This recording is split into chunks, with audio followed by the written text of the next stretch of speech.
Bonsoir à tous, c'est Kerry du blog Dondebamos. Je suis ce soir avec Anneke Lucas et Chantal Frey.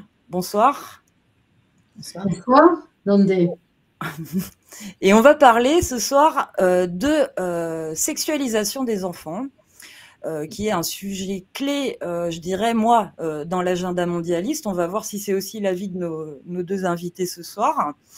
Et cette table ronde est organisée dans le cadre des tables rondes de l'association Honest, l'organisation nationale éthique, santé et transparence, qui réunit des spécialistes de la psychologie de l'enfant et du droit, qui cherchent à alerter sur les programmes d'éducation sexuelle en premier lieu et surtout sur leurs impacts sur les enfants.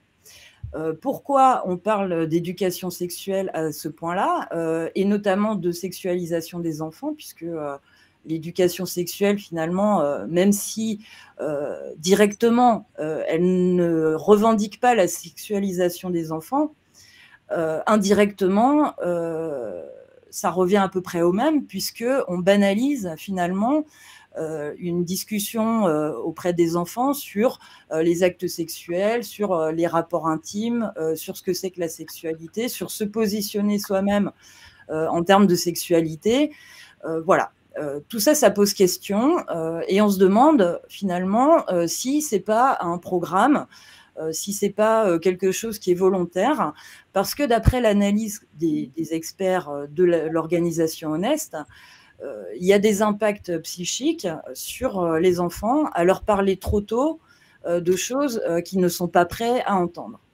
Aujourd'hui, c'est plutôt le sujet de la sexualisation qui va nous intéresser. Et j'ai voulu absolument interroger deux personnes qui connaissent ce sujet de près, qui sont Anneke Lucas, qui a écrit, qui est une survivante de violences, on va dire organisées pédocriminelles, et qui a écrit le livre Enquête d'amour, mémoire d'une esclave sexuelle, qui est traduit en ce moment en français et qui va sortir bientôt chez nous, dans lequel elle raconte son parcours, qui est un parcours d'une enfant de 9 à 10, 11 ans, qui s'est retrouvée entre les griffes d'un réseau de corruption qui utilisait la pédocriminalité notamment pour gagner en pouvoir, et aussi par perversion, puisque apparemment il y en a quand même beaucoup là-dedans qui y prenaient plaisir.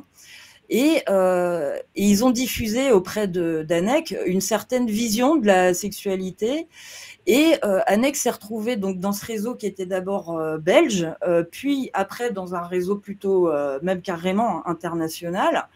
Et là, on va dire qu'elle est entre guillemets montée en grade, c'est-à-dire qu'elle était destinée à devenir un petit peu une enfant star, hein, une enfant qui allait porter leur propagande en fait de sexualisation des enfants, et on va en parler un petit peu. Et puis Chantal Frey, qui vient d'écrire son livre, qui a écrit il y a 2 ans son livre, qui vient d'être traduit en français, qui est Satanisme et violence ritualisée, une survivante parle. On va revenir à toi, Chantal, et d'abord je voulais un petit peu entendre Anneke. Anneke, est-ce que tu peux te présenter et nous dire un petit peu quel a été ton parcours et ce que tu as vu, toi, de cette vision de la sexualité qu'ont des gens qui finalement sont nos dirigeants, et ont des positions de pouvoir et ont les moyens en plus d'implémenter leur vision idéologique dans la société, quoi. Oui, Bonjour Anneke. Bonjour, oui, merci Kerry pour cette introduction, et je suis très contente aussi d'être ici, et merci pour l'invitation aussi avec Chantal Frey qui est une amie. Alors on est toutes les deux survivantes des réseaux, et on a toutes les deux écrit un livre sur nos expériences, des expériences quand même très différentes. Alors, je suis aussi très, très contente d'être là avec Chantal. Et donc, oui, dans l'introduction, tu l'as dit, donc j'étais dans le réseau belge, comme je suis née en Belgique, et j'étais là pendant 3 ans en tant que enfant disponible. En fait, ma mère n'était pas dans le réseau, alors elle me vendait. Donc, c'est-à-dire qu'on pouvait faire n'importe quoi et ma vie n'avait pas de valeur au départ, les 3 premières années. Et à 9 ans, je me suis fait donner en cadeau pour quelqu'un qui donc était très puissant dans le monde, qui était très connu aussi dans le monde, un milliardaire, et que les Belges, en fait, voulaient faire du business avec lui. Et donc, autour du meeting de Bilderberg en 72, on a en fait organisé un rituel satanique pour cette personne, en honneur de cette personne. Et j'étais présent et j'étais là pour être violée. Et il y avait qui était présent quel profil avaient les invités, on va dire ben, ils étaient. J'ai pas vu tout le monde parce qu'ils étaient enrobés quand même. Ils portaient des robes noires. Donc, mais c'était pour moi, c'était la première fois d'être emmenée dans un rituel satanique spécifiquement au sous-sol d'une cathédrale, on dirait. C'était une très grande espace et c'était clair que c'était un sous-sol, on dirait la forme d'une très grande église, alors on dirait peut-être cathédrale, et avec un autel, avec le symbole sur le sol et tout. Et donc les gens portaient un très vieil autel qui c'est sûr que cette pierre de l'autel, on dirait qu'elle datait du XIIe siècle, je ne sais pas. Et donc, un enfant a été tué. Et donc... et pour eux, c'était un événement, on va dire, pas du tout dramatique. Enfin, loin de là, c'était festif, quoi. Festif n'est peut-être pas le bon mot. Pour moi, c'était mon petit ami, enfin, c'était un petit garçon dans le réseau que je voulais vraiment protéger, que j'aimais beaucoup, qui était un peu lent. Pour ça, d'ailleurs, que lui était choisi pour être sacrifié. Mais c'est pas ce que se faisait. Les Belges ne le faisaient pas, enfin, pas dans mon expérience. Donc, ils n'étaient pas croyants. C'est-à-dire, ce n'était pas des lucifériens, ce n'étaient pas des satanistes. Mais cet invité, à cause de Bilderberg, donc il était en Belgique, on a voulu lui plaire. Et donc, on a monté ça. Donc, la plupart des personnes présentes, ils avaient les robes. C'était quand même des Belges, des gens du réseau belge qui n'avaient normalement pas l'habitude de porter des robes. Et bien sûr, le seul homme international que j'ai vu, c'était cet Américain, c'était celui qui m'a violée. Et c'était le seul homme, la seule personne en fait qui était présent, qui a violé un enfant. Et c'était clair que c'était organisé dans son honneur. Et donc, j'ai pas vu tout le monde, mais j'ai vu quand même des personnes belges, hommes et femmes du réseau belge qui étaient là aussi. Et par un miracle, on peut dire, cet Américain a pris intérêt en moi. La première chose qu'on a fait, c'était de prendre mon sang. Je suis sûre qu'il est allé demander à ma mère, enfin, pas directement, mais quelqu'un a demandé à ma mère qui est mon père. Moi, je ne le savais pas, je ne connaissais pas mon père, mais il se trouve que mon père, il vient d'une famille des Huguenots, donc qui était en Hollande, mais qui s'était enfui de la France, de la famille Gaillard de Kerbertin. Donc, lié, bon, c'est une famille noble, alors pour eux, c'est très important. Et je crois que c'est même lié à ça, parce que mon père, je l'ai rencontré quand j'avais 18 ans, c'était il venait d'une famille d'artistes, musiciens, musique classique. Lui, c'était compositeur, directeur, comme son père. Sa mère était la violoniste. Enfin, c'était une famille musicale. Et comme j'avais le sang français d'une famille d'artistes musicales, je crois qu'ils ont pensé qu'ils pouvaient faire de moi une chanteuse française. Une artiste, ouais. Une artiste, même que j'étais belge. J'étais belge et mon français, il n'était pas parfait du tout. Toujours pas d'ailleurs. Oh, bah, mais il est bon, merci. Je parlais beaucoup en français ces derniers temps. Donc, ce qui s'était passé après, c'est que on m'a envoyée aux États-Unis. Donc, d'abord, j'ai passé du temps avec cet Américain chez lui, plusieurs maisons à lui, 3 au moins, 3 lieux qui appartenaient à lui, où il m'a en fait, c'était un peu par mes talents. Moi, je pensais que j'avais une figure de père pour la première fois. Alors, pour moi, c'était une expérience très différente et j'étais un peu rentrée dans ce qui était le paradis pour lui, le paradis physique, le paradis matériel de cette très belle maison où on a beaucoup de goût. Et puis, il m'a appris ce que c'est avoir le goût parce que je ne connaissais pas les plats Moi, j'ai mangé, j'ai très bien mangé et j'ai aussi appris ce que c'est la bonne nourriture. J'ai appris ce que c'est le luxe un petit peu. Comment? Le luxe un petit peu. Absolument, c'était parce que je devais être confortable dans ce milieu, mais aussi en même temps, on a parlé beaucoup d'art par exemple. Donc il avait son art sur les murs et je me rappelle qu'on a parlé très longtemps sur un tableau de Picasso, alors qu'il aimait bien il m'a simplement demandé ce que je voyais. J'ai commencé à parler, je ne me suis pas arrêtée. Et donc, il a beaucoup aimé comment je voyais les choses dans l'art. Donc, il a vu que j'ai l'œil pour l'art. Et donc, après, c'était quelque chose qu'ils allaient aussi utiliser à l'intérieur du réseau, que j'allais repérer en fait les artistes dans le monde, les jeunes artistes, et les emmener dans le réseau. C'était ça l'idée. Donc, il y avait plusieurs choses comme ça. J'avais aucune idée. Moi, j'étais contente d'avoir quelqu'un qui m'écoute, qui me regarde d'une façon différente, bien sûr, très différente, parce que j'avais l'habitude de me faire traiter comme même pas une poussière, quoi. Enfin, quelqu'un qui ennuie, qui ne devrait pas exister, qui est tellement basse. Et là, tout d'un coup, je vais faire partie de l'élite et il me fait sentir que je appartiens déjà.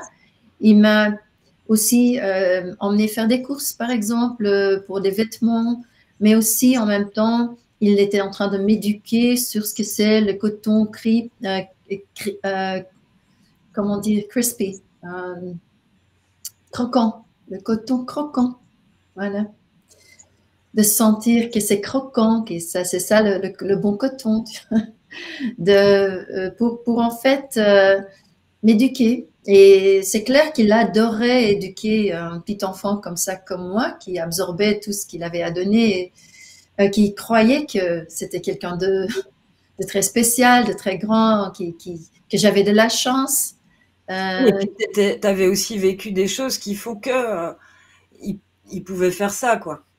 Bien sûr, il m'a repéré du réseau, donc j'étais déjà esclave sexuelle, mais donc il m'a emmenée dans plusieurs de ses maisons, y inclut New York, et puis donc c'était une éducation, on peut dire personnelle de sa part, mais pendant ce temps, il m'a emmené une soirée chez un Rothschild aussi, où on a passé une très belle soirée avec les 2 hommes, parce que le Rothschild, il était très respectueux, on peut dire. C'est là où j'avais ma chambre à moi, mon lit à moi. Et il était très gentil et tout. Et les 2 hommes, ils ont parlé en anglais parce que l'Américain me parlait en français, mais ils n'ont pas compris qu'en fait, je comprenais l'anglais quand même. Parce qu'en Belgique, on regarde la télé et puis on n'a pas, c'est pas doublé, quoi. Tout est montré avec des sous-titres flamands. Donc, en fait, je comprenais l'anglais assez bien. Et ils ont parlé donc de moi parce que il me semble que, en fait, cet Américain est allé demander permission au Rothschild pour, en fait, créer de moi ce personnage qu'il voulait créer. Donc, qui était cette chanteuse, actrice française, mais, ou francophone, mais qui serait aussi complètement sexualisée. Donc, ces deux hommes, ils ont parlé de l'agenda pédophile. Dans ces termes-là? Quand j'étais... non, non. Ils ont simplement dit que, bien sûr, en tant qu'enfant, je serais tout sexy. Et comme ça, comme je suis tout sexy en tant qu'enfant quand je chante, il y a les hommes qui vont s'exciter. Et après, en tant que femme, je serais tout sexy et je chanterais des chansons pour attirer les petits garçons et pour attirer les enfants. Parce que ce sont des chansons bien précises, bien spécifiques que j'ai appris. Bon, bien sûr, après, j'ai commencé à chanter, j'étais entraînée autrement.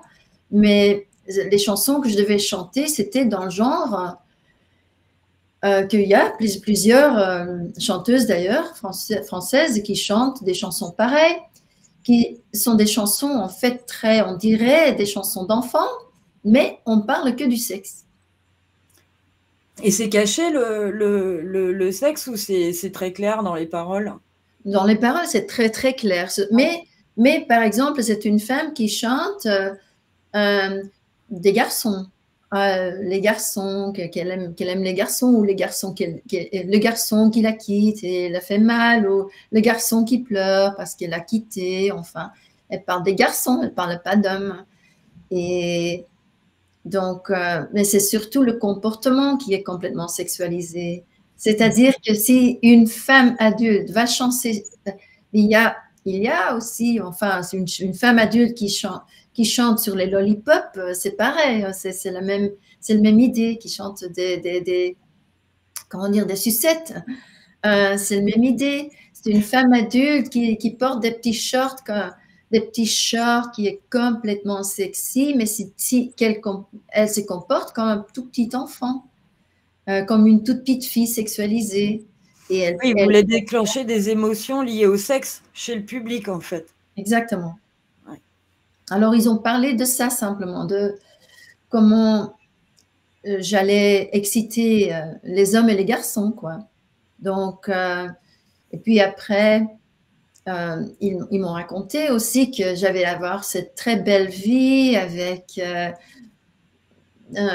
je serais connue, je serais respectée, j'aurais les meilleurs appartements à Paris, la meilleure maison sur la Côte d'Azur, le yacht. Et tu avais 11 ans à l'époque, hein, 12 ans. Non, j'avais 9 ans. 9 ans, ouais. Donc, c'était ça.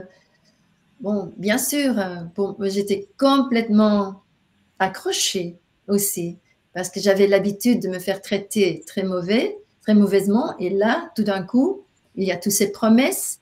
Ma vie est complètement devant moi. Je serai très spéciale. Tout le monde me traite déjà comme si j'étais déjà la star. Donc après, j'étais envoyée en Allemagne, à Heidelberg, où j'ai été entraînée spécifiquement dans le mind control. Alors, le mind control, c'était un peu général, on peut dire, mais c'était pour être l'esclave sexuel pour l'élite, ainsi que espionne, ainsi que tueur, ainsi que pour, en fait, ouvrir mes dons psychiques par la torture, pour en fait utiliser ces dons pour ce que j'avais à faire en tant qu'esclave sexuelle. Et cette année-là, de 9 à 10 ans, c'était une année d'entraînement où j'étais aussi déjà vendue. Je crois que j'étais vendue. Je crois que les Rothschild, il allait repérer un pourcentage parce que, bon, si on fait de moi une star et je suis à vendre comme objet sexuel, Ah mais oui. il y a des gens qui vont se faire beaucoup d'argent là-dessus. Il y a des gens qui vont payer beaucoup pour coucher avec une star super sexy. D'accord, c'était un peu des proxénètes aussi, du coup. Et le show business, c'était un moyen de te vendre dans leur idée. Exactement, et c'est le trafic des enfants, enfin le trafic humain qui fait une grande partie, je crois que de toute façon, de leurs ressources.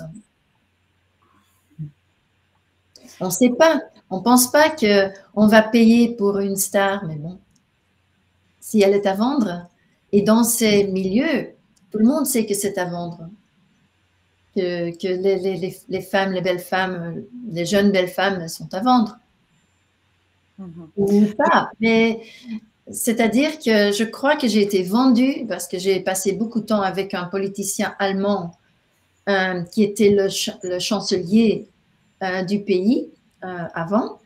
Et donc, j'ai passé beaucoup de week-ends avec lui. Et en plus, donc lui, il aimait beaucoup passer du temps avec moi. Et après,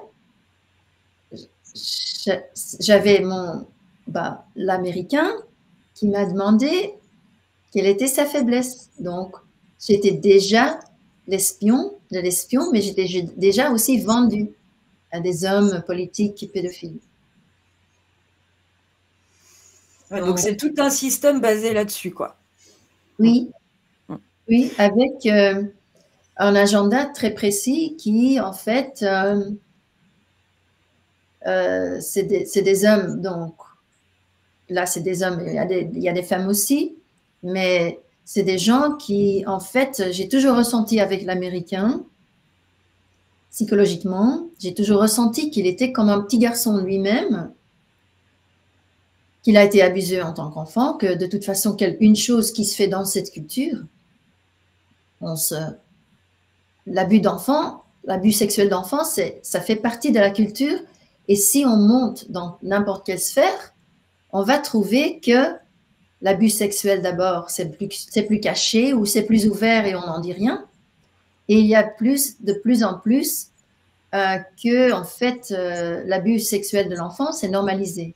Si on va dans le milieu de l'art ou si on va dans le milieu de la musique, si on arrive en haut, c'est normalisé. Et donc, j'étais Mm. aussi, en tant qu'enfant, plus tard, dans des rituels, mais c'était des événements, de très grands événements, des célébrations, je crois, lucifériennes, où en fait, il y avait beaucoup du monde, mais on parle 72, 73, les célébrités de cette époque qui en fait participaient à ces événements sataniques où on sacrifiait des enfants.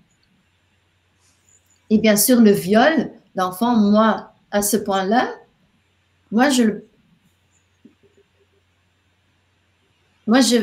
pensais que je faisais partie.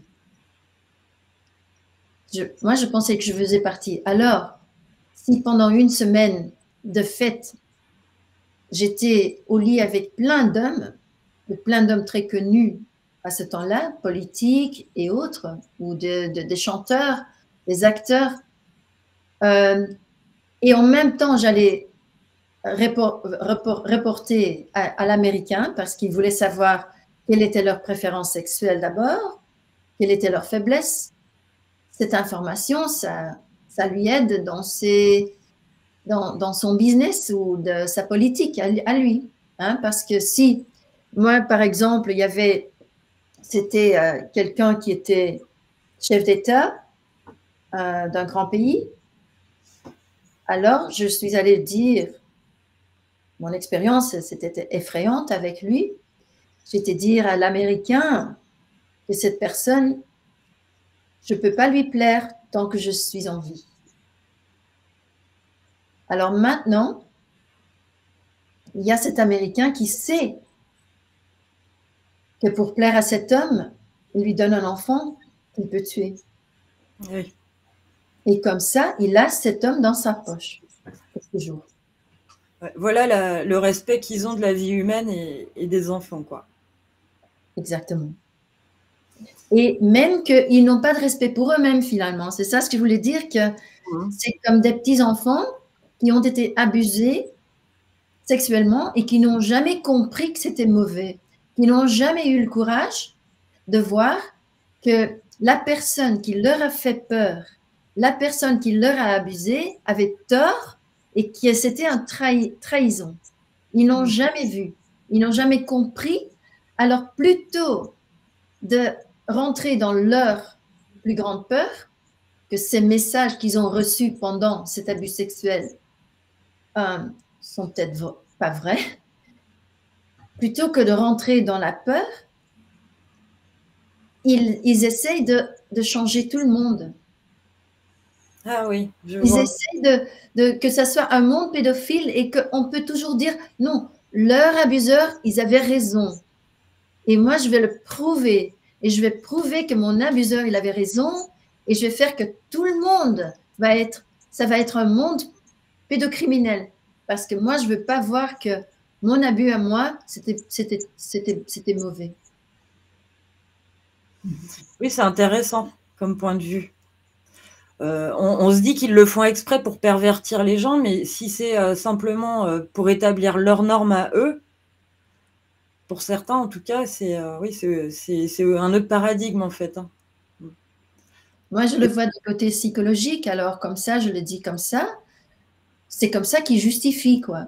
Je crois bien qu'il y a un agenda, bon, avec On va en parler de ça justement après. Est-ce que tu as, sur ta présentation, est-ce qu'il y a autre chose que tu voulais dire avant qu'on passe à Chantal? Ah non, je crois que ben, il y a plusieurs choses qui se sont arrivées avec moi. Peut-être une chose que je peux partager, comment on voit, parce que, bon, une fois que j'ai été choisie pour être entraînée en tant que star française, j'ai été entraînée aussi en France. C'était dans un sous-sol. Je ne sais pas où j'étais, mais j'ai l'impression que c'était en France. J'étais entourée par des Français. C'était un sous-sol. Bon, j'ai jamais vu la lumière, enfin la lumière naturelle, mais c'était quand même un très grand sous-sol. Il y avait tout le confort. Il y avait aussi plusieurs chambres. Enfin, c'était très grand. Mais là, je me faisais traiter déjà comme la star. Et les gens autour de moi, c'était en fait mon entourage. Et donc, cet entourage, ça faisait partie de mon entraînement. J'appelle ça mon entraînement de narcissisme. Parce que c'était le but que je devienne complètement narcissique, parce que je suis le centre de l'attention. Moi, j'étais nue. J'avais 9 ans, peut-être 10 ans. Je crois que j'avais 9 ans. J'étais complètement nue tout le temps. Et eux, ils étaient habillés. Et donc, il y avait cette pensée derrière que je devais m'habituer à l'idée que mon corps ne soit pas vraiment le mien, mais en fait, que mon corps soit de service public pour être un objet sexuel adoré et même comme religieux, quoi. Et c'est comme ça que je me faisais traiter. Et pendant ce temps, donc, j'avais des massages. J'avais une visagiste, je me sais faire des cheveux, c'était pour mon image.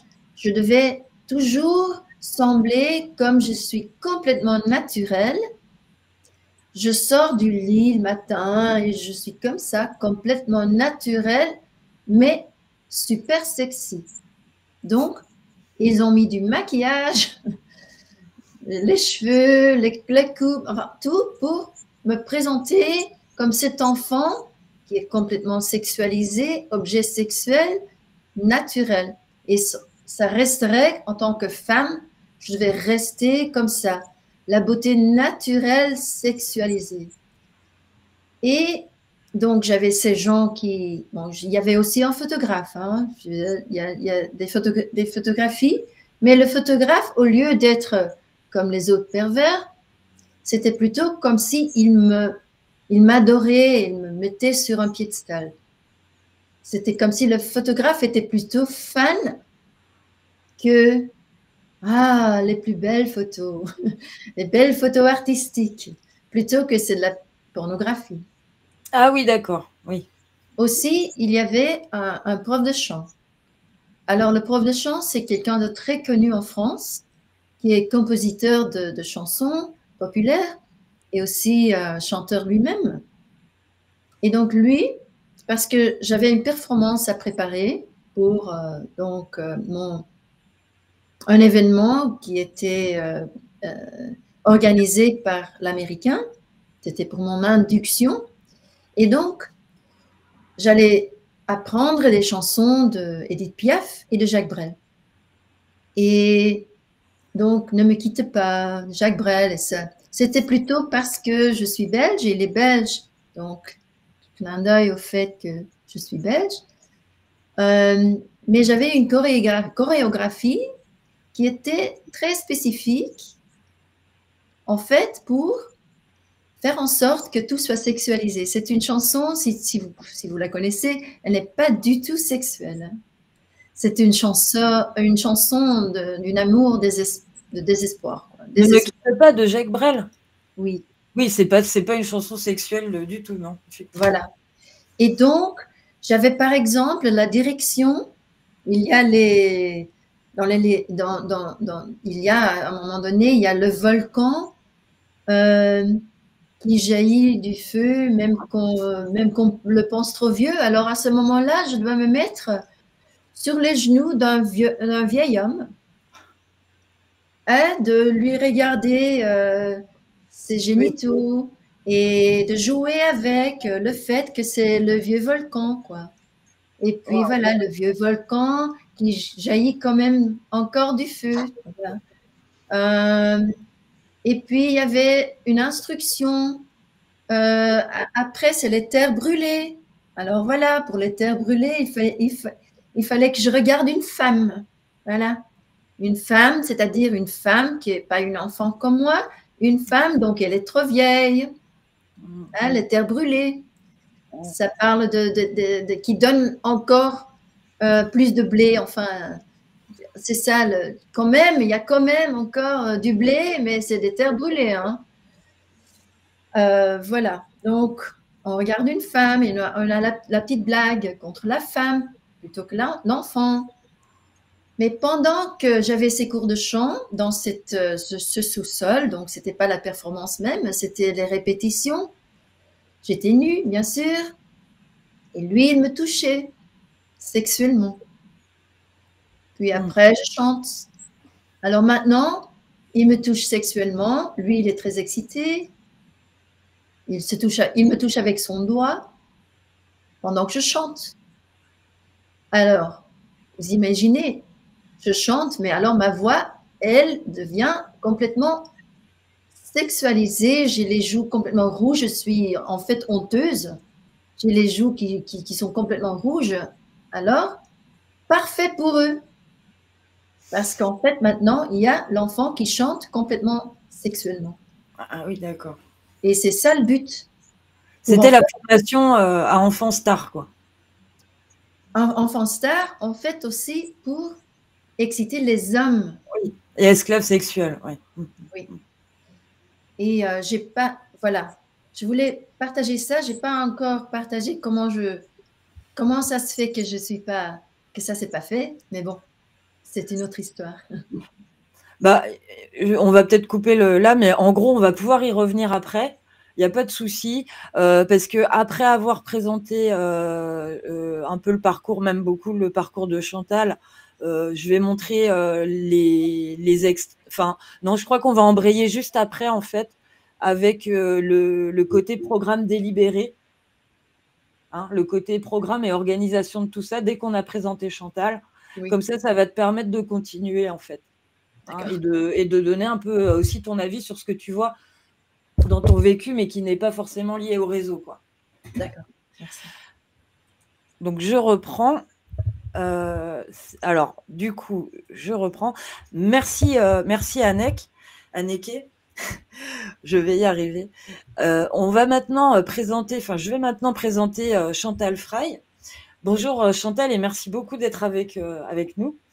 Tu viens de publier en français ton livre, donc Satanisme et violence ritualisée, une survivante parle, où tu expliques d'une part ton parcours, notamment dans le réseau, qui a été long dans le réseau. Tu y as été jusqu'à plus de 40 ans à peu près. C'est un réseau qui est plutôt suisse. Toi, tu as connu plutôt... tu as connu d'abord le réseau suisse et après le réseau international aussi, puisqu'on t'a emmené dans différents pays. Tu as pu connaître à peu près le même genre de gratin que Anneke. Donc, tu as aussi une vision de l'intérieur, mais en tant qu'enfant et aussi en tant qu'adulte dans le réseau, de comment ils voient la sexualité, en gros, et la sexualité avec les enfants surtout. Et je voulais, que parce que toi, tu as eu un rôle. Donc, en tant qu'enfant, tu as subi, les viols, les rituels, tu as subi les meurtres d'enfants, tout un tas de tortures psychologiques qui sont destinées à conditionner les victimes, à ce qu'elles soient obéissantes, à ce que, à la limite, même elles oublient ce qui se passe. Et après, en tant qu'adulte, donc en ayant vécu ça, tu étais une personnalité, on va dire, tu t'es dissocié avec plusieurs personnalités, donc tu n'avais pas forcément conscience tout le temps de ce que tu faisais tout le temps, puisque quand une autre personnalité prenait le dessus, quand elle était déclenchée, tu n'avais pas conscience de ce que cette personnalité-là faisait. Et le but de la programmation que tu as connue enfant, ça a été de dissocier ta personnalité pour après formater les différentes personnalités pour avoir des missions spécifiques chacune. Et ces personnalités-là ne communiquent pas forcément entre elles. Et surtout, elles ne viennent pas jusqu'à la conscience, ce qui fait que tu as vécu une vie normale, entre guillemets, une partie du temps, sans te rendre compte forcément de ce qui se passait l'autre partie du temps, pendant des années. Et dans cette autre partie du temps, en fait, tu travaillais pour ce réseau. Et tu as eu notamment un rôle d'éducatrice, toi aussi, dont tu parles dans ton livre. Et ce livre-là, la deuxième partie qui est extrêmement intéressante, c'est toute l'analyse sur cette programmation, sur comment elle fonctionne, sur l'impact que ça a sur la mémoire, sur le comportement des enfants et puis après des adultes, sur tout ce qui peut être les déclencheurs pour utiliser cette programmation. Voilà, par exemple, on va envoyer une personne transporter des enfants. Par exemple, on va l'envoyer séduire un vieux type, porter des messages, des choses comme ça. Et ces gens-là maîtrisent parfaitement le conditionnement psychologique. Toi, c'était à l'époque les années 60, 70, 70, comme Anneke. Donc, il maîtrisait déjà toutes ces techniques-là depuis au moins 30-40 ans, on va dire, facilement, puisqu'on parle de procédés de conditionnement, de manipulation mentale qui ont été expérimentés avec le programme MKUltra, notamment aux États-Unis. Donc, il y a eu toutes les suites de ça, dont vous avez été toutes les deux victimes, mais je dirais, Chantal, de manière peut-être un peu plus précise. Quoique, Anneke, toi, tu es passée aussi en Allemagne, tu as aussi subi ça. Donc, Chantal, merci d'être avec nous déjà. Est-ce que tu veux compléter ta présentation et nous dire, pourquoi aujourd'hui tu as écrit ce livre et quel a été un petit peu ton vécu et quelle est ta vision de cette sexualisation des enfants, en fait? Oui, alors c'est très intéressant qu'on puisse parler ensemble parce que effectivement, j'ai vécu à quelque part quelque chose de similaire comme Anneke, mais en même temps complètement différent. Mais simplement parce que j'avais un autre rôle dans ce réseau. Donc, les réseaux en soi, ce sont les mêmes, ou bien ce sont même en partie avec les mêmes personnes. On a même remarqué qu'on a eu certains bourreaux, que c'était les mêmes personnes. Simplement que nous deux, on ne s'est pas croisés parce qu'on a quand même quelques années de différence. Donc, moi, c'était plutôt les années 80, pas 70. C'était pas les années 70, c'était les années 80, voilà, 90 par là. Mais même qu'on a rencontré les mêmes personnes par moment, j'avais un rôle complètement différent de Annick. Je pourrais même l'expliquer en quelque sorte que les enfants comme elle l'était, ils m'étaient confiés à moi en tant que nounou, si on peut dire ça. Parce que je me souviens d'avoir eu, que j'ai dû atteindre le grade de Mother of Darkness, donc mère des ténèbres, quand on traduit ça en français. Et j'ai remarqué après, quand j'ai eu mes souvenirs, que j'ai fait mes recherches, que c'est un grade d'une société secrète qui s'appelle les Illuminati. Là, ils ont le 3e ou le 4e degré, non, je crois le 3e degré du côté féminin, c'est la Mother of Darkness. Et mon rôle dans ce réseau, c'était en fait de m'occuper des enfants. Donc, j'avais des enfants comme Anneke qui venaient vers moi après avoir subi la violence sexuelle, après avoir été manipulée et tout. Et moi, je devais m'occuper d'eux. C'est-à-dire m'occuper d'eux, comme une nounou s'occupe des enfants. Donc, je devais les consoler, je devais les soigner s'ils étaient blessés, parce qu'effectivement, il y a beaucoup d'enfants qui ont été blessés lors de rituels, c'était des enfants du réseau que tu avais à garder. Voilà, c'était les enfants du réseau, voilà. Donc, en fait, je m'occupais d'eux jusqu'à ce qu'ils soient de nouveau... On venait de nouveau les chercher pour qu'ils servent de nouveau à leur bourreau. Donc, par exemple, si les enfants ils étaient blessés, je devais les soigner de telle façon qu'ils puissent se relever pour aller servir leur bourreau, donc comme esclaves sexuels ou autres, ce dont pourquoi ils étaient destinés. Et moi, je devais m'occuper d'eux. Mais en même temps, je devais continuer la programmation déjà commencée par les criminels, par les bourreaux. Je devais la continuer, donc ça veut dire que de moi, ils ont aussi fait une criminelle, mais bon, c'est quelque chose, je veux dire, qu'ils font avec tout le monde qui est dans ce culte. C'était Anneke, elle l'a aussi vécu, mais moi, c'était spécifiquement pour garder ces enfants sur, je dirais, la voie de l'abus sexuel, la voie de l'esclavage sexuel. Donc, en fait, on peut s'imaginer ça comme ça. Je devais, moi aussi, premièrement, subir les viols et l'abus sexuel de la part de personnes adultes. Et ensuite, ce que je vivais moi-même, je devais le faire à des enfants qui étaient plus jeunes ou bien leur montrer comment ça se faisait pour qu'eux le fassent encore une fois, les enfants plus jeunes. Donc, c'est une hiérarchie, c'est comme une chaîne continue, quoi. Voilà, exactement. Et là, moi, j'étais à quelque part, j'étais justement, comme une maman responsable qui, d'un côté, était obligée, et je dis vraiment, je le souligne, j'étais obligée, donc on m'a conditionnée pour ça, obligée de torturer et de faire du mal à ses enfants pour les garder sur cette voie.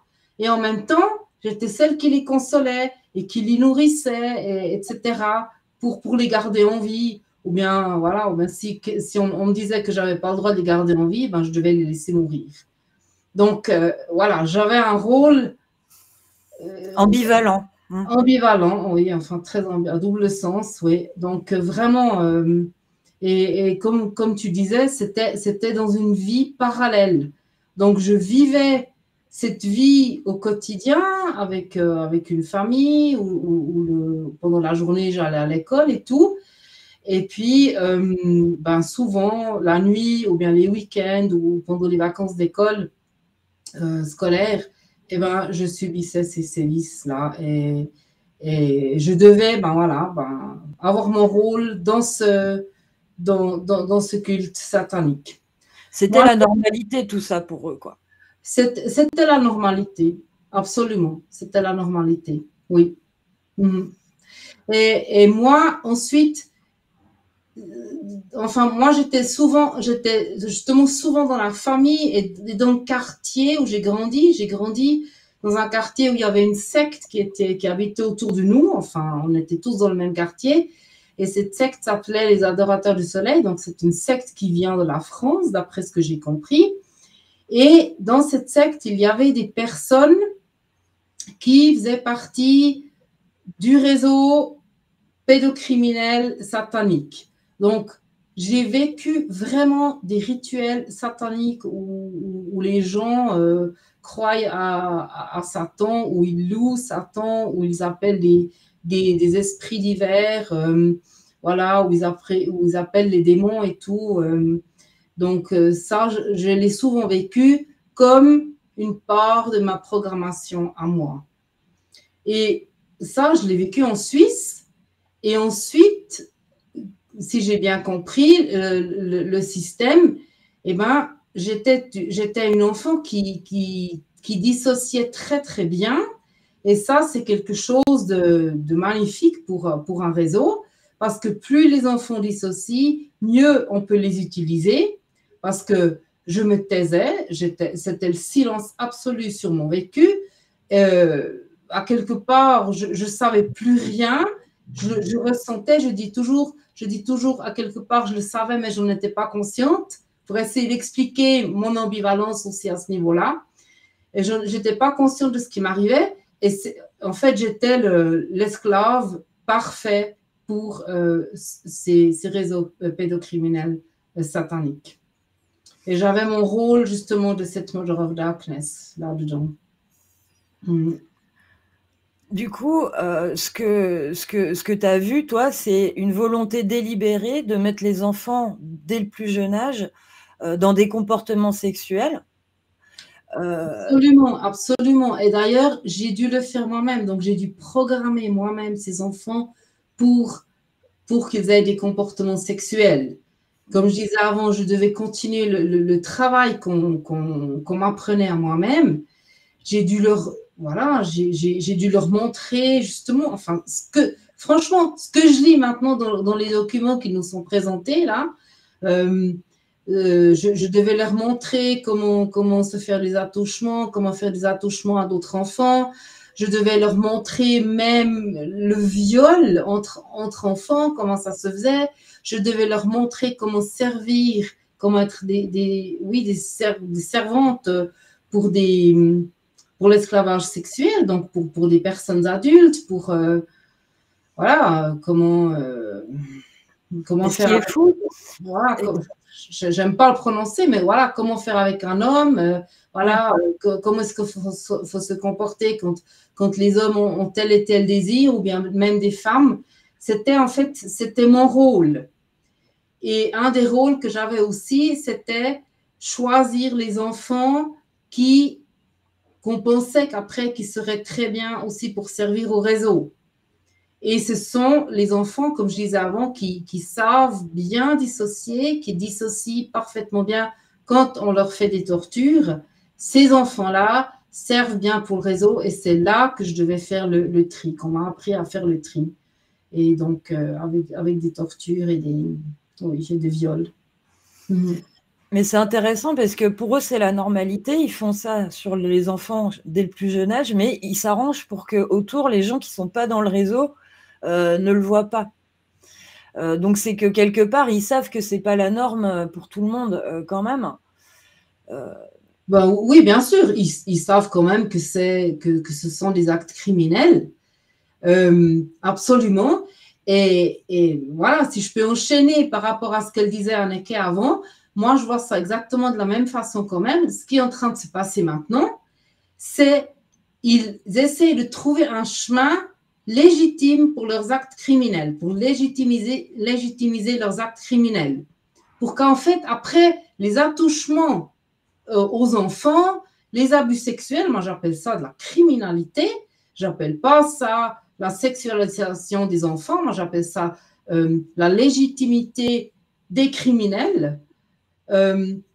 Pour que ce soit justement, pour que ce soit dans notre société, pour que ce soit accepté comme des actes normaux et plus comme de la criminalité, pour qu'ils puissent le faire à jour ouvert. D'après toi, il y a un programme, il y a enfin, c'est quelque chose qui est pensé, qui est calculé, qui est fait exprès pour imposer leurs normes au niveau de toute la société. Absolument, absolument, oui. Parce que je trouve pas du tout normal, justement, qu'on commence déjà à l'âge de, je sais pas, j'ai vu le plan là. On va le mettre juste après, ouais. 1 an, 2 ans, enfin, essayer de montrer à l'enfant ce que c'est sa sexualité. Oh non, je suis désolée, on n'est pas obligé de faire ça. Mais c'est ce qu'ils nous ont fait à nous, c'est ce que moi j'ai dû faire à d'autres enfants. Et là, c'était encore justement, c'était dans les caves, c'était au sous-sol, comme elle disait Anneke. J'ai aussi vécu ça. Voilà, c'était derrière des portes fermées et closes. Et maintenant, c'est déjà devant les portes. On en parle déjà devant les portes. Et c'est effrayant. Et je ne peux pas m'expliquer ça autrement que il y a un agenda à l'arrière et qu'il y a des personnes, parce que ce sont les personnes de la politique, donc les personnes haut placées qui ont un certain pouvoir aussi, qui nous présentent ce genre de programme. Ce sont ces personnes-là, avec des personnes comme ça, que j'ai eu à faire, donc que j'ai vu aussi au plan politique, des personnes, jusqu'à des présidents de l'État et tout, donc des personnes très connues, et c'est ces personnes-là qui nous présentent ce genre de plan, de programme pour les enfants. Alors, en effet, ça vient d'en haut, ça vient de l'OMS. Donc, ce document dont on parle, en fait, dont parle Chantal, c'est les standards de l'OMS pour l'éducation sexuelle en Europe. C'est un petit peu les guidelines sur comment on met en œuvre les modules d'éducation sexuelle dans les écoles et même pas que dans les écoles, puisqu'ils revendiquent que ça se passe dans toute la vie de l'enfant, y compris dans les activités extrascolaires, etc. Mais en gros, dans ce programme, si on prend celui-là, on peut lire, par exemple, de 0 à 4 ans, en termes d'information sur le corps humain et le développement. Ils expliquent qu'il faut montrer aux enfants ce que sont toutes les parties du corps et leurs fonctions, donc y compris les parties génitales, hein, les différents corps et les différents sexes, sachant qu'aujourd'hui, dans leur culture, il n'y a pas que 2 sexes, hein, il y en a tout un panel, donc on ne sait pas trop jusqu'où ça va non plus, le détail de ces explications-là pour les 0-4 ans. En termes de compétences, ils doivent pouvoir nommer les parties du corps, ils doivent pratiquer l'hygiène. Bon, ça, c'est plutôt d'habitude les parents qui apprennent aux enfants. Ils doivent reconnaître les différences physiques entre qui est qui.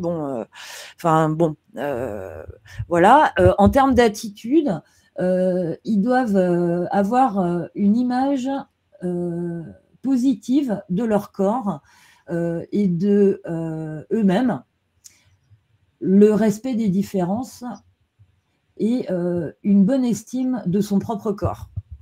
Et après, ça continue sur la fertilité. Donc la fertilité, ils vont leur expliquer la grossesse, les naissances, comment on fait les bébés a priori, les connaissances de base concernant la reproduction humaine, donc d'où viennent les bébés, c'est ça, hein, 0-4 ans. Bon, après, c'est des questions qui posent, mais on n'est pas obligé d'imager ça non plus et d'expliquer ça très techniquement non plus à des enfants de 0 à 4 ans. Après, en termes de... alors, en plus de ça, en compétences, ils doivent en discuter avec le vocabulaire adéquat. Donc, ce n'est pas les histoires d'abeilles qui butinent les fleurs. Ça va être beaucoup plus cru, hein, les cours. En termes de sexualité, donc, on est toujours sur le programme des 0-4 ans fait par l'OMS, hein.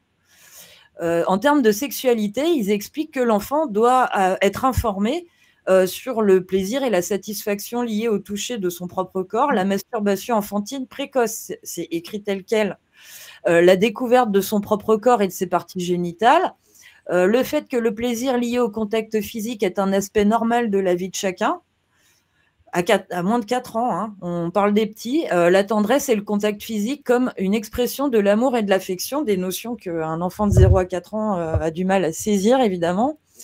Et en termes de compétences, ils doivent devenir conscients avant 4 ans de leur identité sexuelle.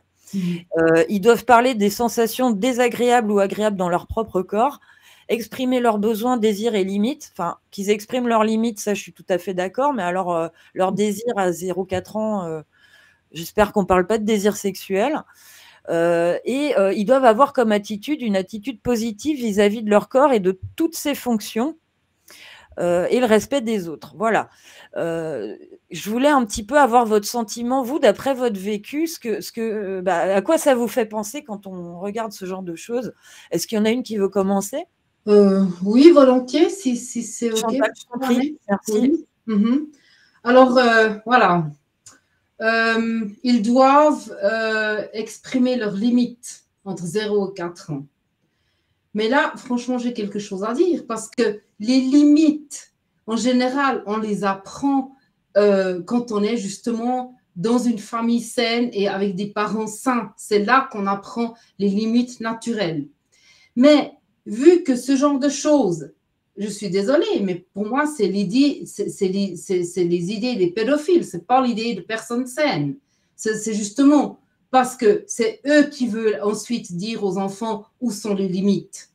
Alors moi, ça me fait un petit peu, je ne sais pas, ça me met un petit peu en rage quand même parce que je viens de voir, par exemple, en Suisse, qu'une loi sera à partir du mois de juillet, donc cette année, elle sera un petit peu renforcée au niveau de la sexualité. Donc vraiment que le non veut dire non. Et que quand quelqu'un dit non, eh ben, c'est un non. Et puis que ce sera vraiment beaucoup plus puni aussi, si quelqu'un dépasse les bornes.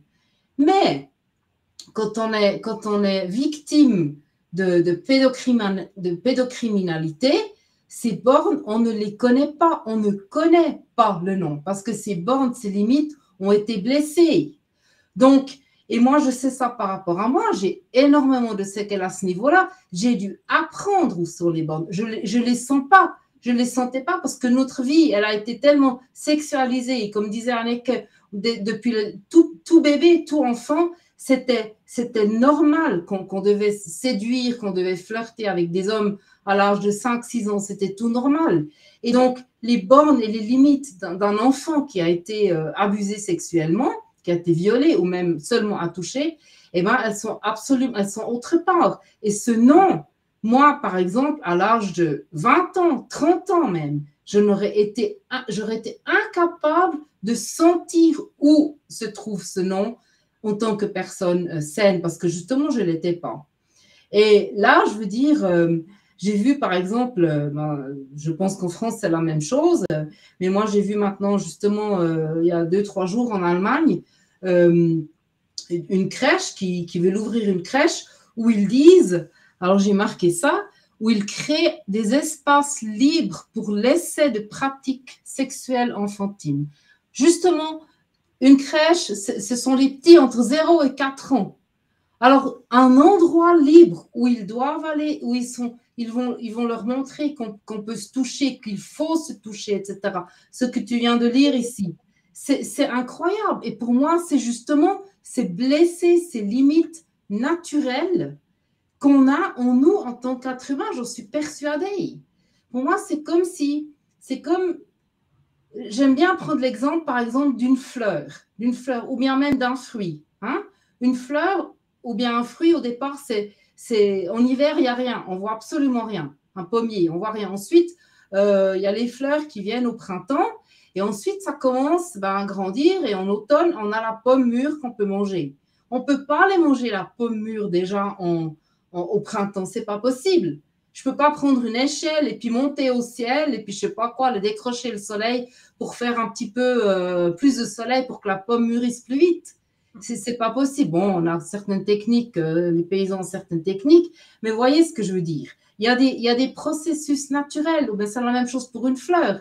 Si la fleur est encore en bourgeon, eh ben, je vais la blesser, je vais la casser si je vais essayer déjà d'ouvrir et de sortir pour voir les pétales quand la fleur elle est encore en bourgeon. Non, je dois attendre pour qu'elle puisse se développer, qu'elle puisse mûrir, qu'elle puisse fleurir, qu'elle puisse me montrer sa beauté. Oui, comme elle a été créée. Et moi, je trouve que c'est la même chose avec les enfants. Et d'ailleurs, je me souviens très bien aussi de ces attouchements que j'ai vécu moi-même.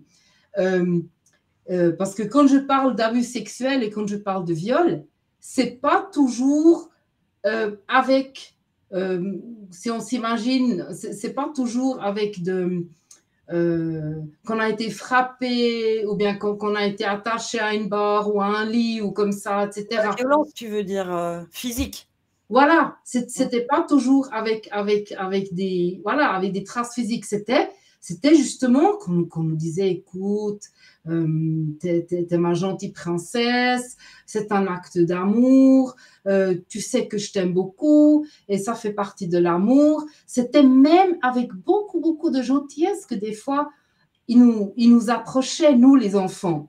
Et alors, quand on est tout petit, puis que voilà, on a quelqu'un de très attentionné et qui nous dit qu'on est la plus belle du monde et qu'on est, voilà, etc. Et que ma foi, il nous explique, les adultes expliquent que ça fait partie, que c'est normal. En tant qu'enfant, on ne peut pas savoir ce qui est normal ou pas. Alors, qu'est-ce que je faisais? Et je le dis franchement, là, même à l'âge de 6-7 ans, quand on me demandait, est-ce que tu veux que je t'aime? Je disais oui. Bien entendu. Et je pensais et je croyais que cet acte faisait partie de ça. Mais je me souviens de cette gêne et de cette honte. Et je me souviens très bien que je ressentais quelque chose à l'intérieur de moi qui me dérangeait. Mais je n'arrivais pas à mettre le doigt dessus, je n'arrivais pas à expliquer, je n'arrivais pas les mots pour dire « Ah non, alors là, je suis désolée, c'est de l'abus sexuel. » C'est impossible. C'est pas possible. Il n'y a pas de moyen de comparaison. Ce sont les adultes qui disent aux enfants ce qui est normal, ce qui n'est pas normal. Et quand on est enfant, on croit l'adulte. On ne se pose pas la question à 4-5 ans, est-ce que cet adulte me ment? Alors là, on peut leur raconter n'importe quoi, ces enfants, et pour moi, c'est absolument criminel. C'est criminel. Est-ce que tu dirais que ça ressemble à un début de conditionnement quand même pour accepter l'idée, pour que ça aille plus vite dans la sexualité ou... Absolument. Absolument. Mais complètement. C'est un conditionnement à grande échelle. Excuse-moi. Ouais. Vas-y, je t'en prie. Non, mais de 0 à 4 ans, alors comme tu as l'exemple de la pomme, 0 à 4 ans, alors ce sont des bébés qui ne savent pas marcher, qui ne savent pas parler, alors qui n'ont pas de contrôle moteur, qui ne savent rien faire. Alors pour le développement naturel des petits-enfants, alors si je comprends bien, la sexualité se développe surtout en adolescence. Et ce qui est complètement... D'abord, ça me rappelle beaucoup à cet Américain qui vraiment, il pensait que c'est naturel, c'est bien. Et donc, c'est exactement ce qu'il voulait, c'est sûr. Mais aussi, il m'a montré à ce Rothschild comme un bel exemple que la sexualité des enfants, bien sûr que c'est naturel. Alors que j'étais quand même une esclave sexuelle depuis déjà 3 ans. Alors cet homme qui est tellement respecté, milliardaire, que tout le monde respecte, il est fou. Il est complètement cinglé pour pouvoir dire que je suis un bel exemple, que la sexualité des enfants, c'est naturel. En moi, qui est une esclave, qui l'a pris d'un réseau où j'étais esclave depuis 3 ans déjà. Comment? Il pensait vraiment ce qu'il disait Oui, il faisait de l'ironie. Et ce que je disais avant, c'est qu'il était vraiment coincé émotionnellement à un âge très jeune, bien sûr, où il a été abusé. Et ce qui manque là dans ce que on vient de voir là, c'est la peur. Et Chantal en a parlé un petit peu, la gêne, mais aussi les petits-enfants. S'il y a un adulte qui va leur apprendre quelque chose qui n'est pas naturel, qui n'est pas sur leur croissance naturelle, il y a la peur. La peur. Et là, après sentir cette peur, il y a des adultes. Alors, on n'a pas moyen de fight, flight, freeze. On n'a pas moyen de se battre ou de tuer l'agresseur. On n'a pas moyen de s'enfuir. Alors, on a besoin de rester là et de rentrer dans un état figé. Et bien sûr, là commence la dissociation. Parce que la peur, la première chose qui va se passer, c'est que la peur va être dissociée. Ça va être supprimé, en fait. Supprimé. Qu'on ne ressent plus la peur. Pour la peur dans ces modules-là. Oui, dans ces modules. Et après, la peur, ces enfants-là, parce que ce n'est pas naturel, alors après la peur, ces enfants-là, ils vont aller à la prochaine phase, c'est de plaire, que savent très bien faire les enfants. Et comme Chantal disait, c'est exactement comment on nous a entraînés et que cet entraînement qui est en fait partout maintenant. Et je veux dire aussi, si on force une pomme à devenir une pomme, à traverser par les stades trop rapidement, je suppose que cette pomme sera pourrie. Oui. Et là, on arrive en fait à une sexualité qui est complètement pervertie, complètement pourrie. Alors que de faire en fait leur idéal de ces gens qui sont complètement émotionnellement enfantins, finalement, qui savent rien du tout. Hein. Ils n'ont pas de sagesse, ces gens-là, qui en fait essayent de faire un monde à leur idée. Tout pour enfuir le fait que eux, ils ont eu peur de ces parents qu'ils aimaient beaucoup, de ces adultes qu'ils aimaient beaucoup. Et bien sûr, si les parents n'ont plus... je peux ajouter aussi que l'homme qui m'a entraîné en Allemagne pour le contrôle mental était Hans Armsen, il était le directeur du planning familial en Allemagne, de Pro Familia. Un ancien nazi aussi. Qui était aussi lié à l'organisation américaine. Lui, il était ami avec la fondatrice. Et il avait été aussi eugéniste, qui étaient des eugénistes aussi. Oui, voilà. Donc, il y a un triage, encore Chantal, c'est son expérience, il y a un triage qui se fait avec les eugénistes. Hein. Ils font des triages. C'est comme moi, quand on m'a pris mon sang, c'est de l'eugénisme. Ils veulent voir si j'ai du bon sang. D'ailleurs, c'était un grand problème que je n'avais pas les yeux bleus. C'est de l'eugénisme, c'est de nazisme, finalement. Donc, on arrive là à des... L'eugénisme, c'est un mot qu'on n'utilise plus. Parce que maintenant, il a été changé. Je suppose que maintenant, on parle de population, contrôle de la population. Mais si on dit eugénisme, tout le monde sait que c'est quelque chose d'affreux. Alors là, en même temps, on a les phrases de la politique qui sont très importantes, qu'on s'aime, on a un amour propre, on se respecte. Bon, bien sûr, tout le monde va être d'accord avec ça. Bien sûr, on veut se respecter. Bien sûr, on ne veut pas de bullying dans les classes. On ne veut pas de méchanceté, vraiment. Bien sûr, il y a les phrases où tout le monde est d'accord, et puis il y a tout ça mélangé avec la sexualisation des enfants, c'est-à-dire l'abus sexuel des enfants.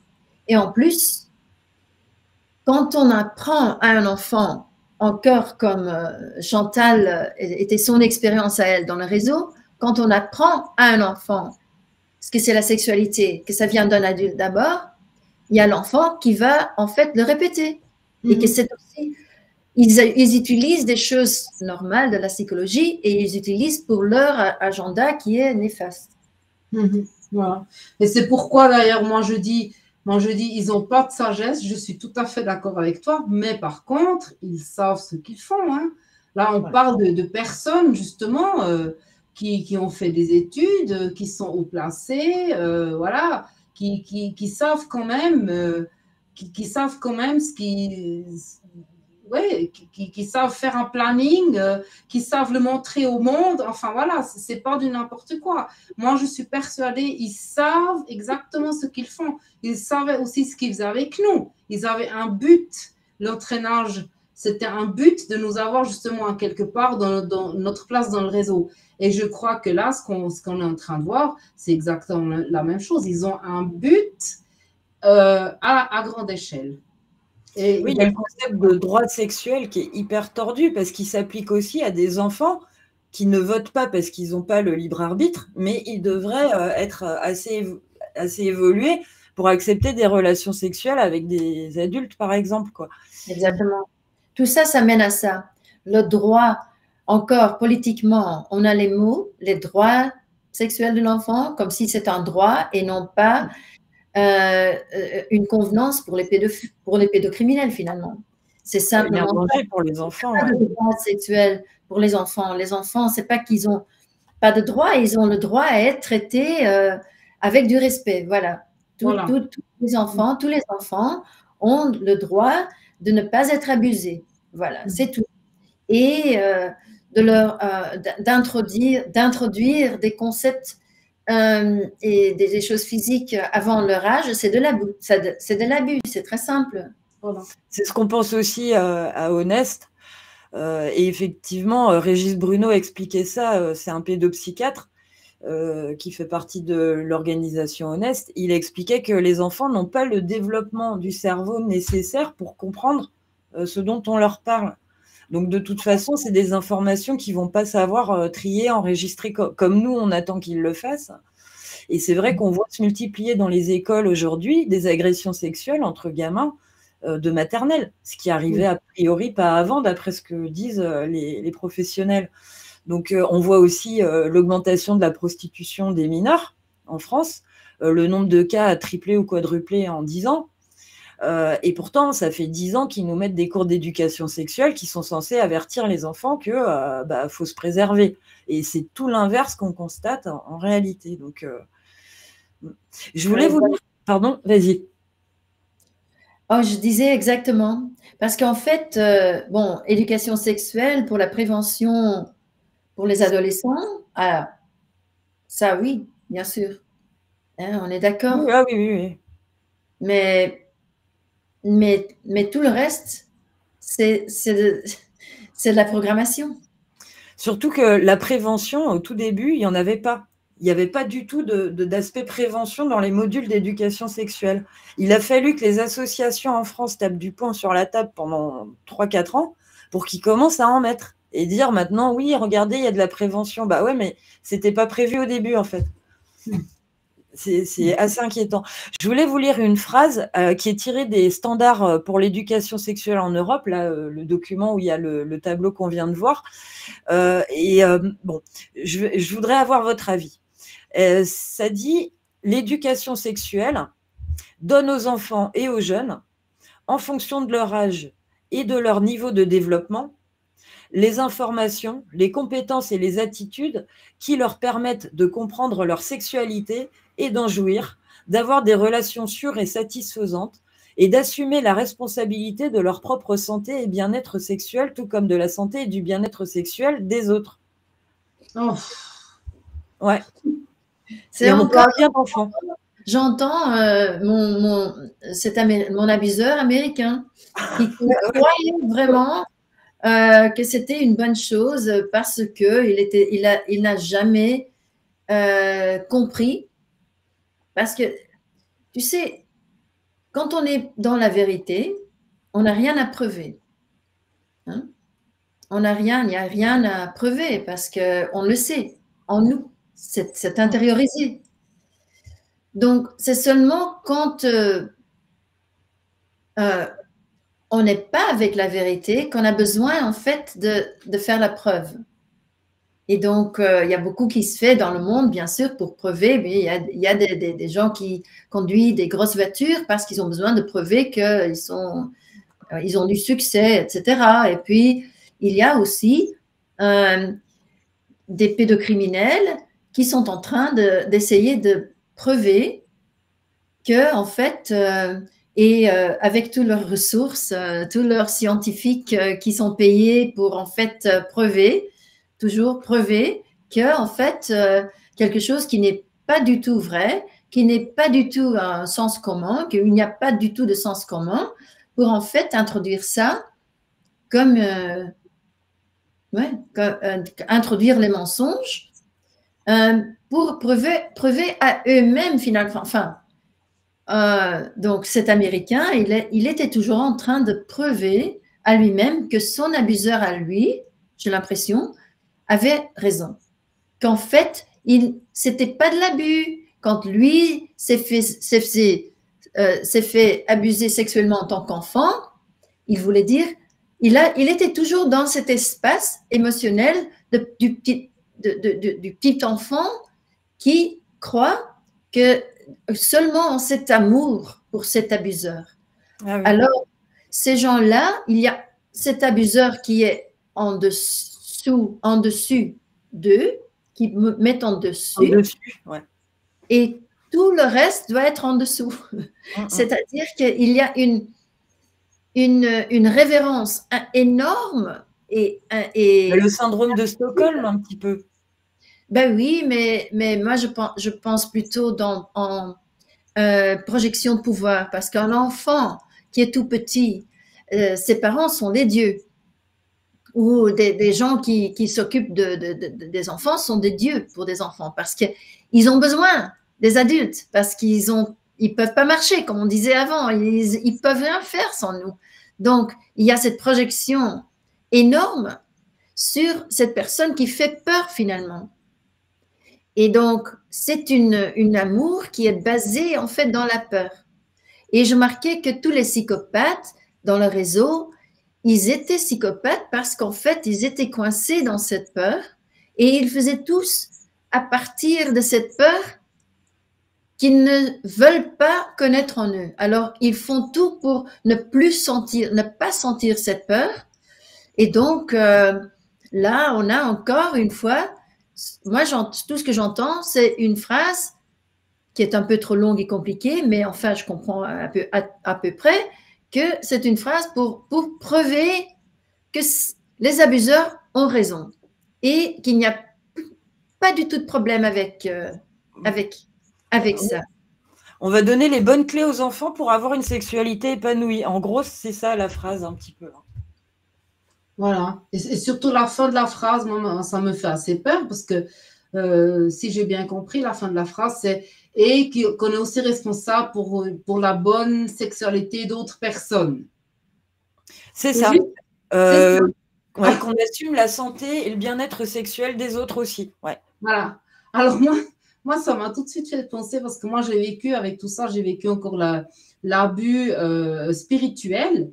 Donc, il y a beaucoup de choses qu'on me faisait à moi ou bien que je devais faire à d'autres personnes qui étaient encore soulignées avec des versets bibliques. Et là, ça me fait tout de suite, tac, j'entends tout de suite, aimez-vous les uns les autres. Voilà comment voilà. C'est ce qui mettrait comme verset biblique pour pervertir justement ce qu'ils disent là. Parce qu'après, voilà, enfin, moi, je sais qu'avec ce genre de choses, ben, j'avais rien à redire.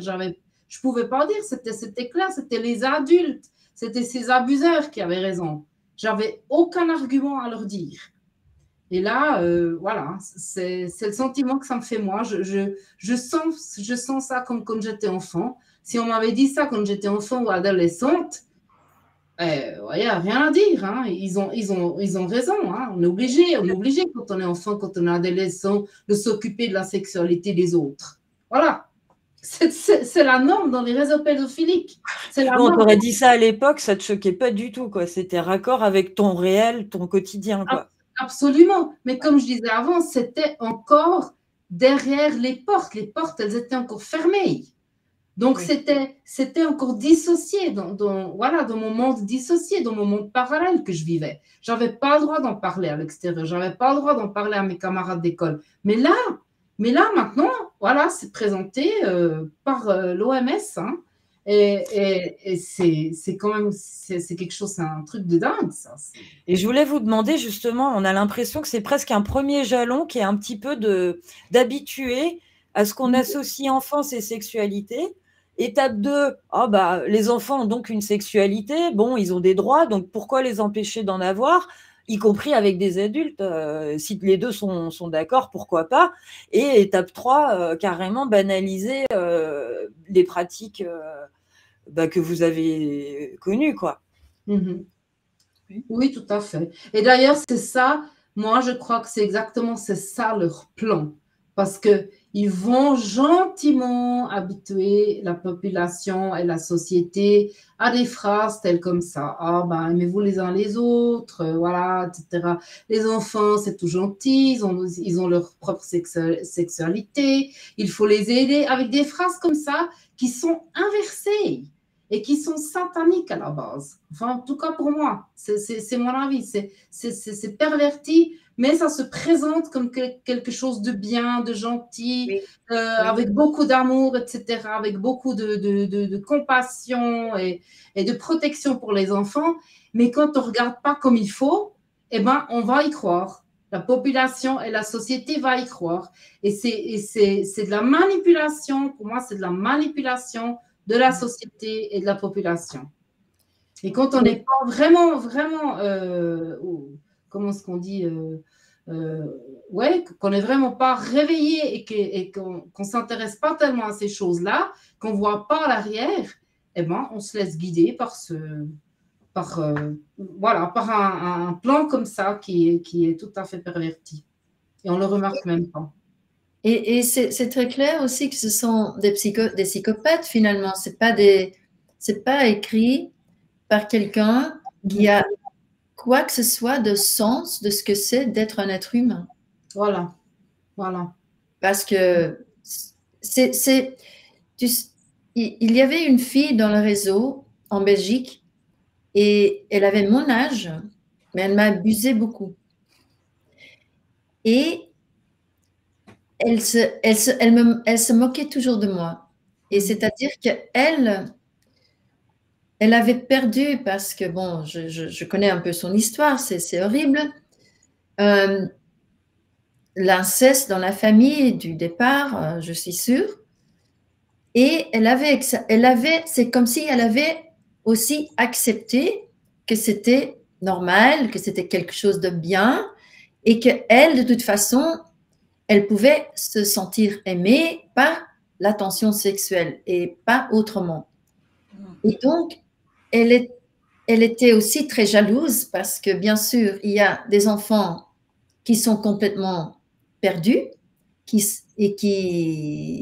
il y a des enfants qui ont un tout petit grain de sens de soi en eux. Et d'où ça vient, j'ai aucune idée. Toi, tu savais que ça t'allait pas du tout, cette position dans laquelle on t'avait mise à l'époque. Ben, au départ, j'étais très claire qu'ils avaient tort. Et après, le contrôle mental, c'était plus dur, parce que c'est quand même très, très fort. Mais j'ai quand même rebellé encore. C'est pour ça que j'ai été éjectée, en fait, de ce groupe. Mais finalement, cette fille, ce que je veux dire, elle se moquait toujours de moi parce qu'elle se moquait de ma naïveté. Pour elle, c'était de la naïveté. Et quand on parle des enfants, la naïveté, c'est en fait la pureté d'une enfant. On ne peut pas reprocher à un enfant d'être naïf. Ouais. C'est pas, je veux dire, on peut pas attendre. On ne peut pas attendre qu'un enfant va savoir quelque chose. C'est la nature de l'enfant de ne pas savoir. C'est un enfant, c'est un être pur et ils ne savent pas. Alors, cette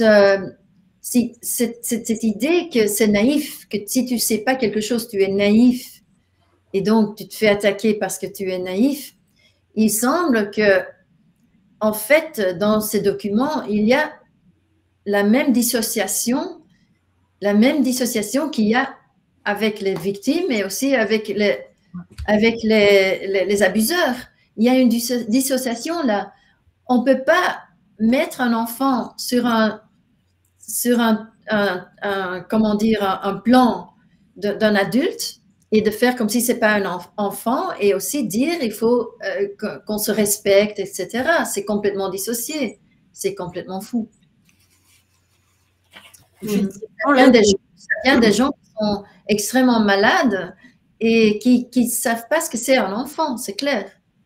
Qui ne savent pas vraiment ce que c'est un enfant. Vous le dites haut et fort, un enfant n'a pas de sexualité. Enfin, on parle d'enfant, pas d'adolescent. Hein. Oui, un enfant, non, non, pas du tout. Pas du tout. Et alors maintenant, je voulais avoir votre avis rapidement. Akina, est-ce que tu peux mettre la capture d'écran de Lumni, qui est donc l'offre éducative de référence de l'audiovisuel public, gratuit et sans publicité. Lumni accompagne les élèves dans tous leurs apprentissages. Il propose aussi aux enseignants un accès unique à des milliers de ressources éditorialisées. Donc, voici le site Lumni. Il y a des ressources pédagogiques là-dessus. Donc, on a des vidéos. Alors, il s'adresse donc, comme je viens de le dire, aux enseignants, mais aussi aux écoliers, à partir du CP. Et on a et donc jusqu'au lycée, jusqu'en terminale, jusqu'à 17-18 ans. Et donc, il y a des modules adaptés surtout aux adolescents qui vont leur expliquer comment on utilise des contraceptifs, les préservatifs, comment on a aussi des rapports sexuels. Et donc, voilà, les enfants arrivent dessus pareil, quoi. Je voulais avoir votre avis sur ça. J'ai l'impression, quand je vous entends, qu'on est devant, en fait, un conditionnement des enfants qui commence à se faire, comme s'ils mettaient des mots-clés, comme s'ils essayaient un peu de… Et puis aussi au niveau de la société, qu'on associe plus facilement enfants et sexualité, enfants, pratiques sexuelles, droit à l'identité de genre, etc. Je voulais savoir un petit peu, voilà, quel était votre ressenti par rapport à cette notion de programme et d'agenda finalement qui est en train de se mettre en place. Peut-être Chantal, tu veux commencer? D'accord. Alors, en fait, j'ai pas beaucoup de choses à dire, mais je trouve que ce qu'ils sont en train de faire là, c'est traumatiser nos enfants. En tout cas, moi, je l'ai vécu très traumatisant. Et là, je parle vraiment seulement, entre guillemets, d'abus sexuels. Donc, sans parler encore de toute la violence ritualisée dans les rituels sataniques. C'est vraiment seulement aussi les abus sexuels. Et c'est tellement traumatisant. Mais alors, qu'est-ce qu'ils font avec les enfants traumatisants? Les enfants qui sont traumatisés, ils ont besoin d'aide. Ils ont besoin de personnes qui les accompagnent. Donc, ça veut dire qu'ils viennent encore plus dépendants d'adultes. Et moi, je suis persuadée que c'est le but de tout ça, c'est faire une société traumatisée qui est dépendante de personnes qui les guident. Et les personnes qui ont besoin d'être guidées parce que justement, elles sont traumatisées, eh ben, on peut très bien les manipuler aussi pour qu'elles fassent, pour qu'elles obéissent, pour qu'elles fassent ce qu'on aimerait les faire faire. Et moi, je crois que c'est le grand but de toute cette grande action qui se fait sous le nom de, on protège nos enfants, on veut leur donner la sexualité dont ils ont le droit. Que c'est présenté c'est présenté comme quelque chose de justement aimable et lumineux, mais en fait, c'est vraiment pour traumatiser, pour avoir une société encore plus traumatisée que la nôtre déjà, afin qu'on puisse la guider et la manipuler. Alors là, j'en suis persuadée parce que je l'ai déjà vécu dans le réseau et il y avait déjà tellement de personnes ici que j'ai rencontrées et je vois maintenant que ça se fait justement avec les mêmes phrases, que j'étais enfant, justement, devant la porte à grande échelle. Oui. Et quelque part, un enfant qui est victime de la même chose que vous, qui aura eu ces cours-là, en plus, il va se dire, en fait, c'est normal ce qui m'arrive. Voilà, exactement. C'est-à-dire qu'il n'y aura nulle part où aller si on a un problème. Voilà. Si on ressent la peur, il n'y aura nulle part pour cet enfant parce qu'on est en train de nous faire croire que partout où on va, toutes les autorités, toutes les figures d'autorité, ils sont en fait à bord avec cet agenda. Et donc, comme déjà pour nous, les survivantes, c'est déjà très difficile pour nous faire entendre, pour trouver des thérapeutes, pour trouver des gens, des instances, des organisations, il n'y en a même pas, qui peuvent vraiment nous aider. Alors, ça va être encore pire. Exactement. Ouais. On nous traite déjà, nous, de folles aujourd'hui, hein, quand on parle de notre vécu, ou bien qu'on a besoin d'aide pour certaines choses, on nous traite de folles.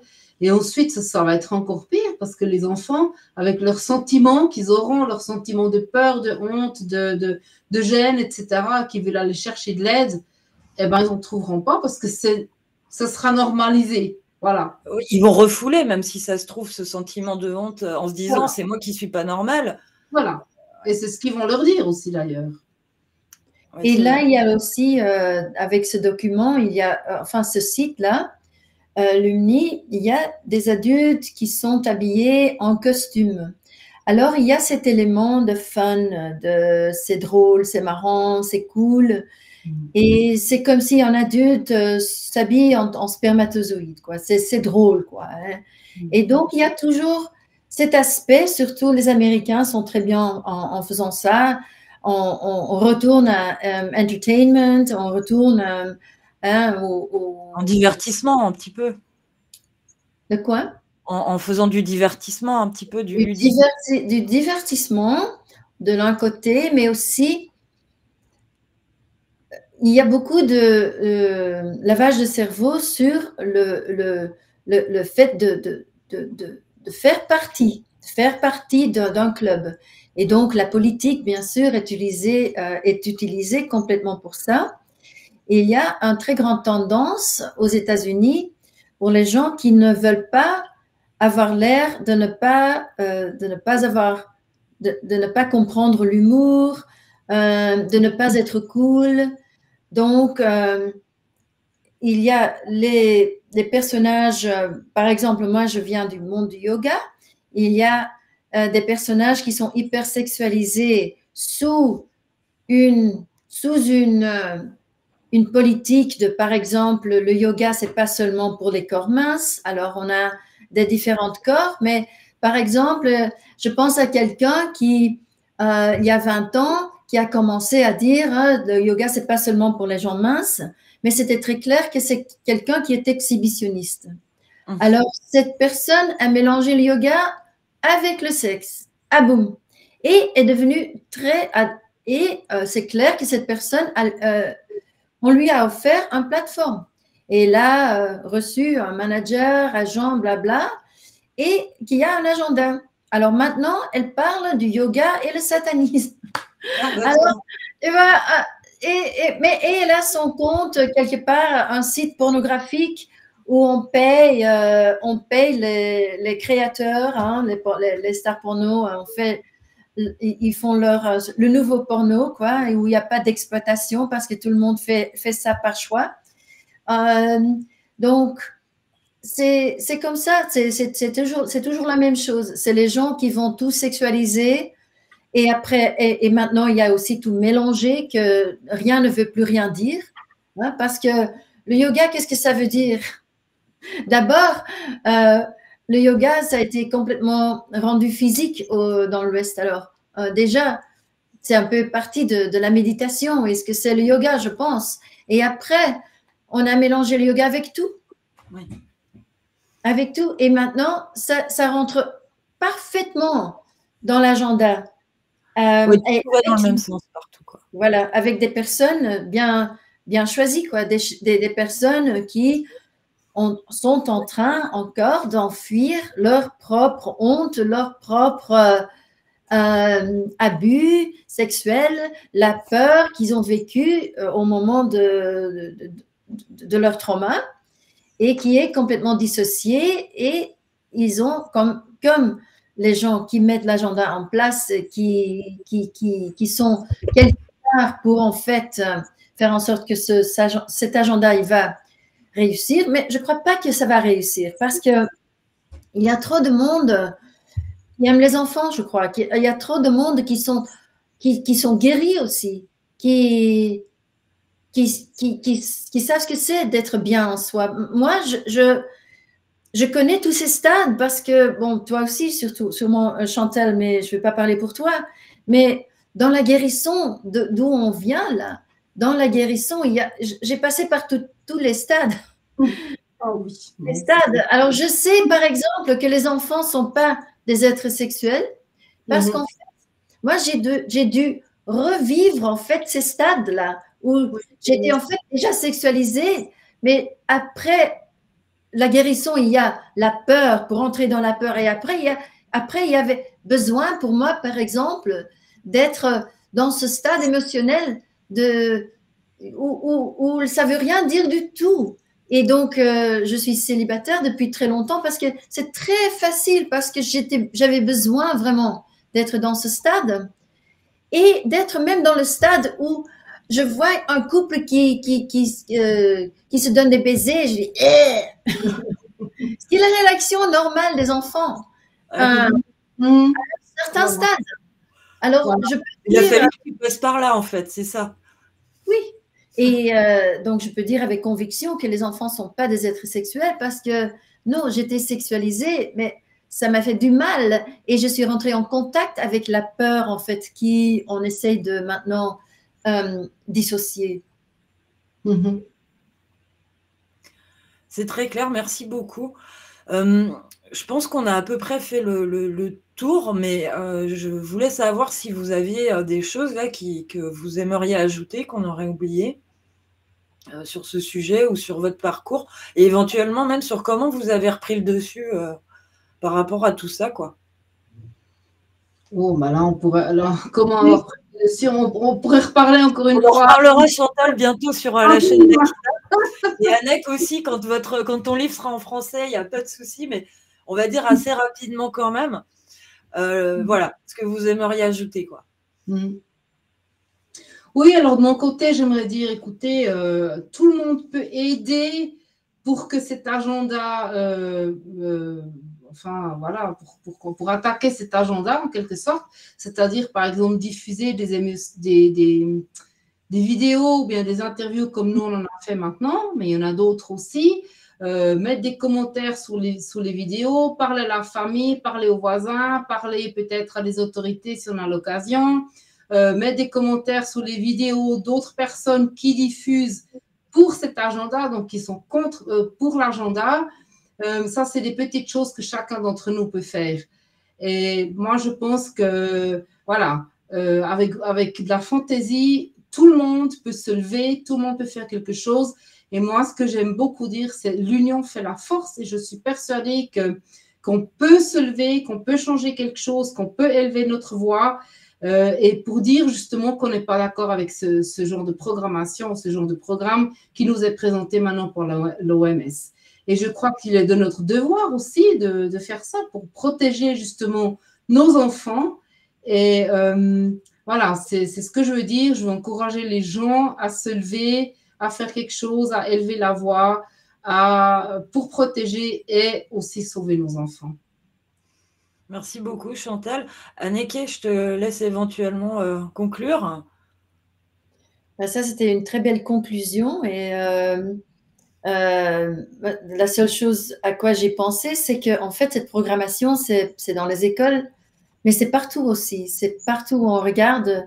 Bon, moi, je devais être une star, mais si on regarde ce qui sort là, on sait que c'est de la programmation aussi. La télé, tous les écrans ont été en fait captés pour en fait la programmation. Alors pour s'en sortir, c'est aussi aux adultes de s'en sortir d'abord pour en fait pouvoir protéger les enfants. On a besoin d'adultes guéris. Moi, je dis toujours que on n'a pas accès à notre cerveau si on est bien guéri, si on est bien en soi. Ça a tout à faire avec un sens de soi-même. Alors, de guérir son propre trauma, quoi que ce soit, c'est très, très important parce que ça cause les points aveugles, en fait, où, en fait, la programmation peut rentrer parce qu'elle est partout. On est entouré. Partout où on regarde, il y a de la programmation. Alors, oui, je crois qu'on a tous du travail à faire sur nous-mêmes. Et une fois qu'on commence à regarder, à voir où est la programmation, on va le voir partout, partout, partout. La raison que moi, je ne lis pas les textes que les avocats, merci aux avocats, ils vont lire pour nous montrer qu'il y a des passages dedans. Parce qu'on a parlé de ça aujourd'hui. Je connais des gens avec des petits-enfants que peut-être ce n'est pas aussi évident dans toutes les écoles. Hein. Oui. Il y a des choses qui se passent qui ne sont pas justes, mais on n'en est pas encore là. Mais juste pour les avocats qui maintenant nous montrent, voilà où est le programme en fait. Est-ce que vous êtes d'accord? Alors pour tout le monde qui trouve son rôle, quoi. D'abord, il faut regarder ce qui se passe vraiment. Et une fois que, et c'est pas facile de faire de toute façon, et peut-être il va falloir même se regarder soi-même, encore guérir son trauma, peut-être il va falloir oui, traverser parce que c'est dur de s'ouvrir les yeux à ça, de voir comment le monde n'est pas du tout ce qu'on pensait. C'est dur aussi. Donc, d'avoir le courage pour faire ça. Et après, voir, il y a de la programmation partout. Alors, ce que vous pouvez faire, il va y avoir quelque chose, mais d'abord, il faut travailler sur soi-même. Et après, le rôle, ça va sortir naturellement de vous. Eh bien, merci beaucoup à toutes les deux. Je pense qu'on a réussi à avoir une discussion qui donne un nouvel angle sur cette question-là de l'éducation à la sexualité et de la sexualisation des enfants, et avec un point de vue rare. Merci beaucoup, et on va vous retrouver prochainement, voilà, Chantal, le 29 janvier, où on coupera peut-être ça au moment où la vidéo sortira. Et Anek aussi, quand ton livre sera en français, on en reparle bien dans le détail quand vous voulez. Je vous souhaite une bonne fin de journée ou nuit et je vous dis à bientôt. Merci, à bientôt, merci à toi.